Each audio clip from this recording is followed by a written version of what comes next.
Mission failed. We'll get them next time. Hello there guys, and how are you all doing? I hope you're all doing absolutely fantastic as usual. And this was going to be my first impressions of The Medium, which is a game I've been looking forward to for a while. Obviously, as you can see, made by Bloober, which are behind The Observer, and as far as I'm aware, The Blair Witch, which I never actually played, so I don't know. But this game is, when I first seen it advertised, I was looking forward to this game. I really, really was. And you see, the way the first trailer I seen, it reminded me straight away, it harkened back straight to Silent Hill.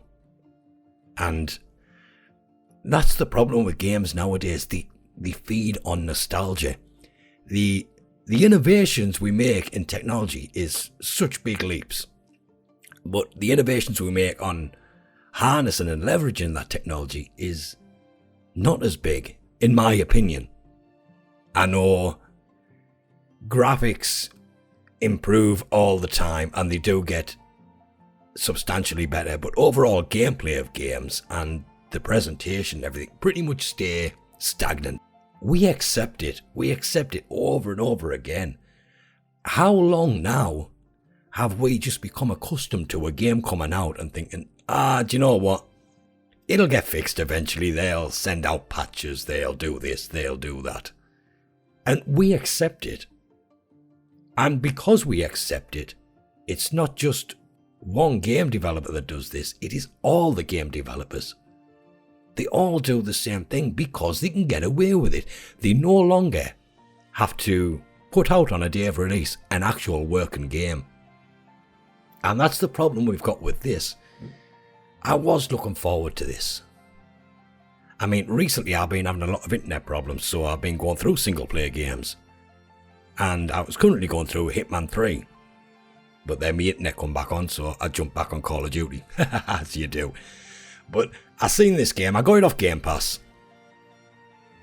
I'm glad I got it on Game Pass. I did not want to spend £40 on this game, to be fair. Because it runs like absolute trash. I mean, my system's not the greatest, but it's not a potato either. And I can play a lot of games at 1440p, 100 plus frame rates, no problem. And then you get games like this, and you're going to shout at me, Ron, it's a next generation game. What do you expect? You've got old gen hardware. What makes this game next generation?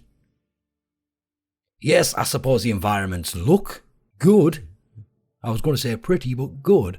But from what I can see of the environments, they look so good because the colours are muted. There's contrast tricks going on. Yes, the use of ambient occlusion is good. And the screen space reflections are, shadows, not overly bad. But it's got that look because the colours are muted and the way the contrast is, it looks dull. So it's going to look good. It does look sometimes when you get into the foliage areas, just does look like there's some photogrammetry going on. But even that, these are static images, really, which you move around. The camera has full control, so render-wise, it shouldn't be as taxing as it is. So, I don't understand. I mean, even when you're walking around in the foliage, there's no deformation. There's no real things going on that should be taxing the system. It should run a lot better than it does. I mean, I was going to splice into this video some other videos as other such games which you would think are demanding and not so much. I mean, I had Tomb Raider, Shadow of the Tomb Raider set up, and that runs, I was trying it in 1080p, and it runs 140 something frames, and that's got more going on. You've got a manual camera angle you can adjust, so it's got to constantly render. But with this, it doesn't. You've got no control over the camera unless you're in situations like this where you're looking at certain things and you have a little select area. But even then, the rendering's done. Then you can say to me, well, it was made in a pandemic. No, it was released in a pandemic. Games aren't made in a year. Games have a lot of production time. It was just happened to be released during the pandemic. So was Hitman, and Hitman runs phenomenally. Hitman runs really, really well, and that is you would think a resource demanding game, but it's not.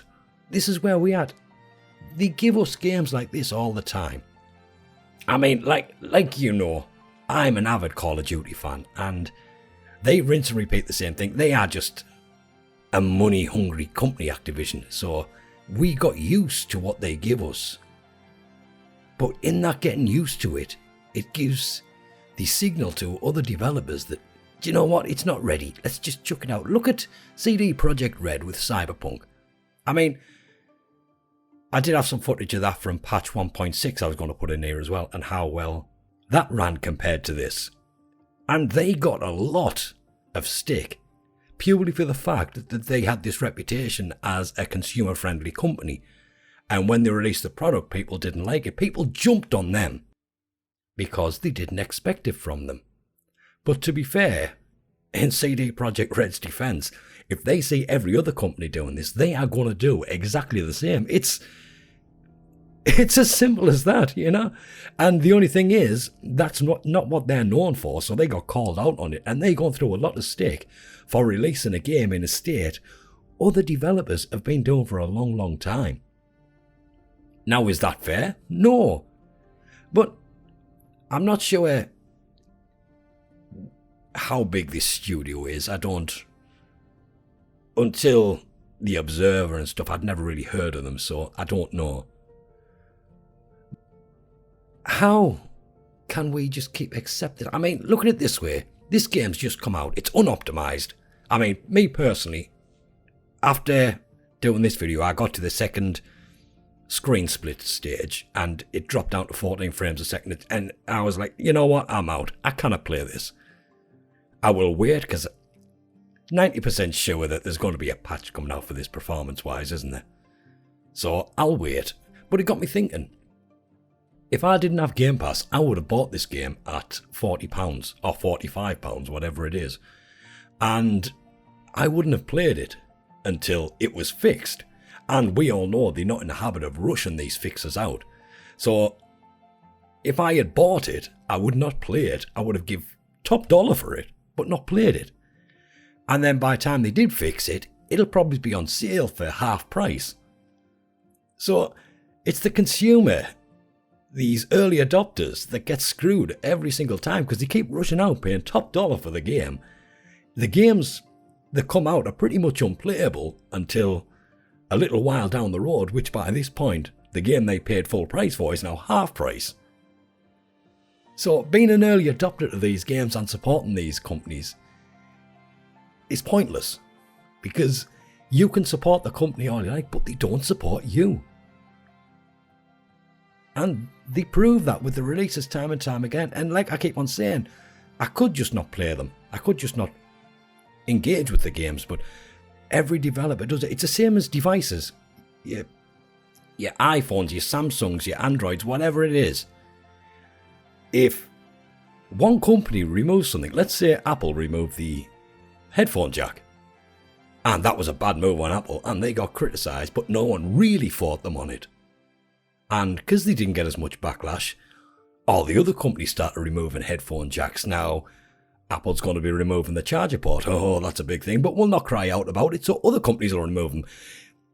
It's not about just not playing the game. It's if you don't get onto these people, these developers, these manufacturers, or whatever it is, if you don't call them out and kick up a fuss, everybody else is going to follow. So it's not going to be a case of don't play this game. Somewhere down the line, not too far away, it'll be a case of don't play any game, because every game is the same. And that's a situation we're pretty much in now, you know? And I'm sick of it. We're in a pandemic, and I don't know about you, but I am bored. I never leave the house. And all I can do is game. That is the only thing that I've got to entertain me, is game and watch random stuff on YouTube. That is it. That's my life. So when I game, I want to feel engaged. I want to be proud of the system I've got. And right now, it doesn't help you've got all these new RTXs and the new RX 6000 series coming out that my system now seems irrelevant. It still runs absolutely fine. But I'm at the stage now where, do you know what? I just want to invest some more money and upgrade my system. But why? That's the whole point of this. They call this next gen. To me, it doesn't seem next gen. It really doesn't look next gen, but look at this. Do you want some stuttery cutscenes, some little judders every now and then, when you're not even playing the game? It's running at 32. The frame timings is ridiculous. And it'll glitch and jump all over the place, little stutters. And when it does settle down, that's a big one. And when it does settle down, you'll maybe it'll touch 60 every now and then. Unless you're outside in the areas like this and you got no chance. About 45 tops. It'll go between 22 and 45. Until she splits herself into the real world and the spirit world, then you're talking like 22 to 12. So, you get what you pay for, I suppose. But no, we keep accepting it, and it does my head in. It really, really does my head in. That they charge money for this. That's all it's about, getting the money. They're not bothered about the product. Because they know people's going to buy it, and people's not going to kick up a fuss. And I'm just tired of it. Every game. Even Ubisoft can make a more optimised game than this. I mean, Ghost Recon Breakpoint, I play that at 1440p, at 90-something frames a second. Microsoft Flight Simulator, I play at 1440p, at between 35 and 45 frames a second. And that is the 2020 equivalent of Crysis. And then you get a game like this, which is... What has this game got? I mean, I haven't played that much into it, but... Yes, they've harked on nostalgia. They want to grab you back to them days. But we went past them days of static cameras. I mean, this is just clunky. You walk through a section, the camera changes, and you just spin to get your bearings to go in the right direction. We outgrew that. So why have we gone back to it? And the puzzles. Wait, I say puzzles. Can you call them puzzles? You got to figure out how to open a gate. Oh, you know what? You're in Split World and there's a little thing over there that's flashing, so we'll go and see what that does. It turns out it gives me power. Well, what am I going to do with that power? There's nothing to do in this section. Look, there's that switch. I wonder if there's something we can do with that switch. Oh, yes, it clicks up on the screen. It tells you, press this button. Gate's open. Brilliant. Now, I need to get through a door, which will come up shortly. I'll skip the whole part where I'm looking for the screwdriver. I need to get through a door. You've only got a small section to work with, and you put on this sense and everything lights up anyway, so you know where everything's at. So it's not a case of you hunting around for things. And you click a button, you click another button because there's something there telling you. And you find the screwdriver, and instinctively you know that screwdriver is going to open the door. So if that's the equivalent of the puzzles, like I said, what you see in this video is as far as I've got, and then I've turned it off. I have not bothered with it. It's pointless. It's not for me. Maybe it's when they fix it. If they fix it, then... And it's not just this. Apparently, I've been reading that even the Xbox Series X is having problems. It might run at a constant frame rate, but they've got variable resolution. And I've heard reports of the Xbox going as low as 900p. And the Xbox Series S going below 720. I think it's 688 or something. So, you're making games for next generation consoles. But in the meantime, you're making your next generation consoles look weak and bad. Who's going to buy a game? Who's going to buy a console that cannot run a game like this? Have some forethought. It's not just about the money. If you keep on putting out bad products, people are going to give up and they're going to move on. At the moment, the game industry is bigger than Hollywood and TV put together, and even the music industry. And if you want to keep that throne, you want to stay on top of that throne, you've got to give the people something. You can't release a half-assed thing like this. If a game is not ready, just simply don't release it until it is. That's all we ask for. And if it takes a year to fix, then it takes a year. People will wait. Because you release it like this, and although I've got the game, I still have to wait anyway, because I'm not going to spoil my enjoyment of it by playing it through like this.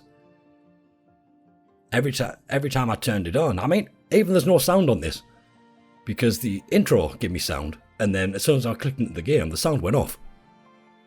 And I wasn't naffing about messing around with that, so I just went through it without the sound.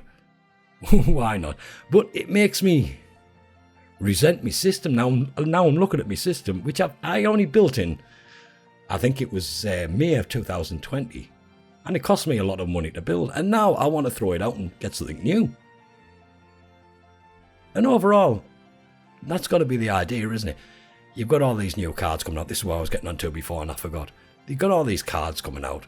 And it's like the developers thinking, we're in cahoots with these. We need to push out something that them systems from last year cannot run anymore. So they have to run out and buy an RTX card that you can't get for love nor money because all the scalpers have picked them. And between the scalpers and the miners, there's nothing left for us gamers. So if I did chuck my system out, I'd be without a system for a long time because you can't get a CPU, you can't get a decent graphic card. If the scalpers haven't got them, the miners have got them. So if you want a graphic card, you can get a 1650, a 4 gig one, because no one wants a 4 gig ones. Mine's an RX 5600 and that struggles, and that's only 6 gig, and that's not enough. So, you know, but this is the game, and it's not just this game, it is the gaming industry. It is every industry. Every industry is screwing us over. And you know what? If we argue about it, all we get is, well, it's a pandemic, and that's their get-out clause. But have you run into a problem where the pandemic's caused you issues and you've had to explain that to someone else? Well, it's a pandemic. Yeah, we don't care. That's not an excuse. It doesn't work for us. On an individual level, the torment of this pandemic doesn't work for us. But if you're a big company and you release yet another subpar product, all you say now is, well, it's a pandemic, and everyone's like, yeah, we understand. Nah, it doesn't wash with me. Like I said, this game's been in development for years. The last year, during the pandemic, would have been the finalisation of the whole project, wouldn't it? It would have been tidying it up and cutting off them loose ends, and, you know, that's what it would have been. It would have been just polishing it. So the game was like this long before the pandemic. It's the same excuse Call of Duty has. It was done in a pandemic. No, it wasn't. It was actually done 2 years prior to the pandemic. And it was just finalised in the final couple of months.